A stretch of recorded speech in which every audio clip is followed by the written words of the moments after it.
Welcome to the Veterinary Marketing Podcast, where it's all about how to attract, engage, and retain clients to your veterinary hospital using digital marketing. My name is Brandon Brashear. Thanks so much for taking the time to listen. In today's episode, we're going to talk about email and text messaging and the frequency with which you're doing those things. This is a really quick in-between episode. We're at 242 and a half, I believe. And it's important that you get the frequency right. Because one thing I hear all the time is, I don't want to bug them. I don't want to send out too many. I don't want to post too much. Whatever it is that you're doing, you're always saying, I don't want to bug people. I appreciate that sentiment, but that's not the right question to be asking or the right thing to be thinking, in my opinion.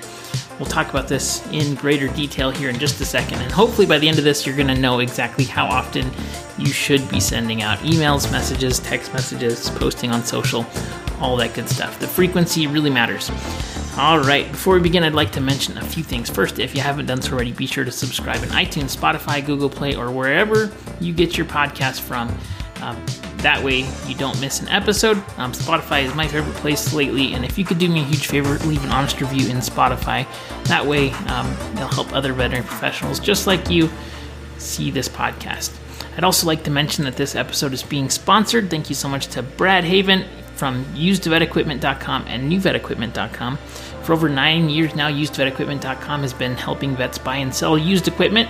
You can save money when you buy used veterinary equipment, everything from cages, kennels, pumps, x-ray equipment, lasers, ultrasounds, dental equipment, surgery equipment, lab equipment, such as Abaxis, IDEX, and Heska. They got tables, tubs, and sinks, vet trucks, and vet boxes. What do you have to sell? At usedvetequipment.com, we bring the buyer and seller together. And also, if you're looking for new veterinary equipment with amazing warranties, check out newvetequipment.com, where they show you the price up front. There's digital x-ray equipment, dental x-ray equipment, ultrasound equipment, LED surgery lighting, surgery tables, autoclaves. When you go to newvetequipment.com, you will clearly see the price on every item for sale, and you'll also be able to check out the price. You'll also be able to check out the warranty along with the price being up front, so that you can buy without regret. At newvetequipment.com, they show you the price and give you a great warranty. All right, so the question is, how often should I send emails, or how often should I send text messages? And my response to that is as often as possible. And here's why. So if you've ever had a friend that just showed up to ask you for things, that's what it's like if you're sending out emails only once in a while, because typically you're saying, like, I need to send out this email once a month or this newsletter once a month, and the majority of it is going to be basic, like, broadcasting requests to your list. When you think of a list or social community or any channel that you have, you want to think of it as providing value and that they want to hear from you.